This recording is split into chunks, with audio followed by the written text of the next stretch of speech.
We have been having such a wonderful weekend. I mean, if you can, those of you watching online, if you have an opportunity, please listen to the recordings of this morning, because some of the talks were just heart opening. I mean, what they were sharing about Swamiji was so, so special. So I think Diana has shared pretty much everything that is happening in India. So I'm going to share a story that happened with me while coming from India. And I think this will pretty much do the trick today. We were waiting at the airport, Swamiji and I, and probably you have heard already this story, or maybe you have read it already because it's written in my book. And at this time, Swamiji and I were coming from India to Europe. We were at the airport, waiting at the gate, and we had an hour ahead of us, which was a wonderful time for Swamiji to be quiet, for me to read a little bit, to recenter, and to get ready to keep moving on with Swamiji to what's next. So while I was about to relax into that process, Swamiji nudged with his elbow, nudged me and said, just look over there. And do you see that woman? She's crying. Could you please go there and find out what's happening? And I said, okay, Swamiji, I will go. I just put the bags next to him, went to that lady, and she was really crying. I mean, she was having like almost a traumatic experience. I asked, what's happening? And she said, I lost my passport. I'm alone. This is the first time I'm traveling. I don't have my cell phone. I cannot contact anybody. I have already informed at the airport. The police is coming. And she was crying as she was sharing this story. And of course, I tried my best, don't worry. You are in a safe place. I'm sure everything will be sorted out very soon. So after a few minutes of that exchange, I felt, okay, it's fine. She will be all right.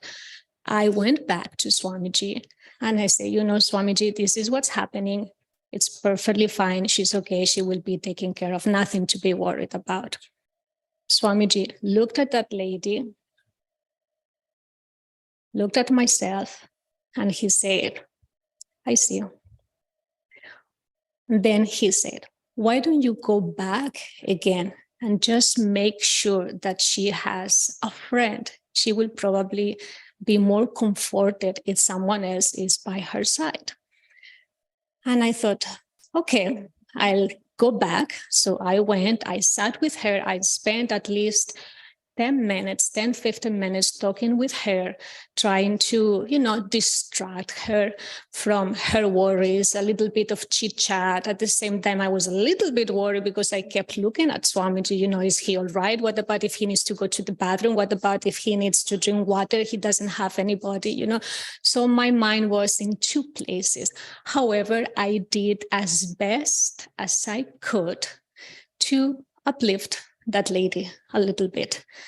So after I thought was a fair amount of time spent with that lady, I went back to Swamiji and I dared to tell him, Swamiji, she's all right. Just don't worry. I know she's all right. And Swamiji looked at me again, looked at the lady, and very quietly, he said, we still have some more time left. Why don't you go back and spend as much time as you can so we can make sure that she is all right? Just stay with her. By that time, I really realized this has nothing to do just with this woman. There is something for me to learn. And in that moment, those few seconds, somehow a greater awareness came into myself where I had to go back and open myself completely, wholeheartedly, without any resistance, and give myself the best that I could of myself. to that woman. So as I was walking towards her, and I sat already with a completely different awareness of what the purpose of me being there was, suddenly I felt an incredible sense of joy in my heart. And the more I tuned into this, the more I give myself fully, more consciously to that woman, the more the joy was increasing. And I realized, wow, this is the feeling that comes when we help other people, when we give ourselves completely to them. And not only that, this is the joy that Swamiji feels all the time when he's with all of us. Half an hour passed away, and I didn't even care to come back to Swamiji. I was so engrossed in that experience that I realized, this is it. This is what I was here for. I came back to Swamiji, and I didn't have to share much with him. However, I said, Swamiji, thank you for sending me back to her. It was a wonderful time for me. Thank you. And he understood that I got it.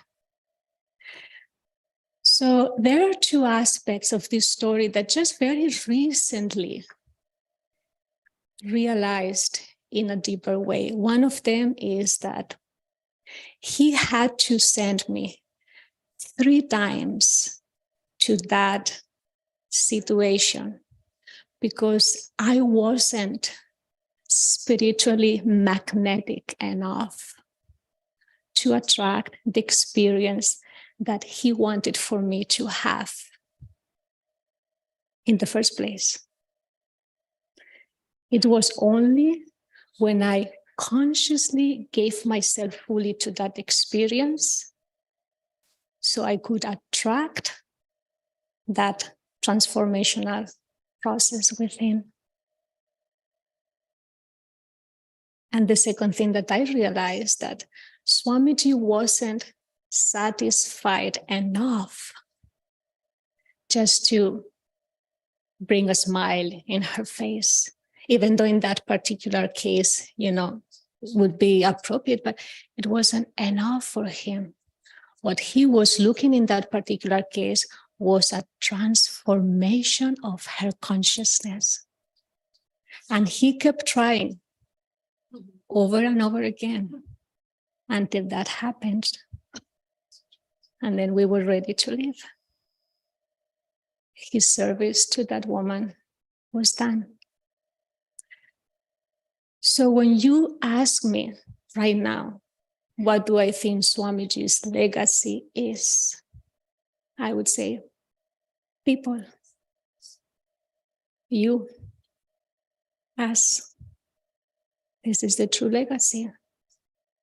Because let's face it, it takes time to actually help one another in a meaningful way while we are transforming ourselves in the process. But Swamiji has left to each one of us the greatest opportunity to get to do that, to learn how to do that with one another. And it's not about having superficial exchanges of energy. We are not here to fix each other's problems. What we are here for is to find a way to learn and to perfect how God can flow through us to others when we are with one another.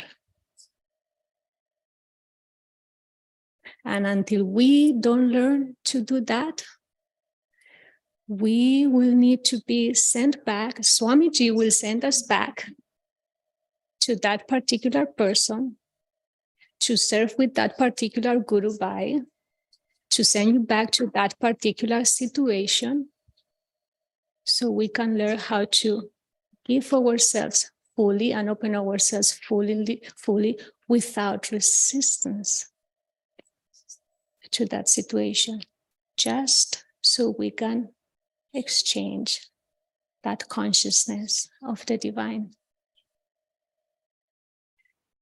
So I deeply believe that Swamiji is going to use each one of us to keep his legacy alive, and how we can learn to transform and to share that consciousness with others. That's our real job, and that's what he is expecting from some of us. And he will always send us to places to keep perfecting that relationship with one another. So see what are the areas of your life that you can still infuse them, that you can still transform a state of consciousness in somebody else while you are transforming yourself in the process. And this is what Swami Kriyananda's legacy was all about. He came here to change us while he was perfecting himself as well. So if we want to become a living legacy of his teachings, of his mission, we will need to find a way to do that as well with one another.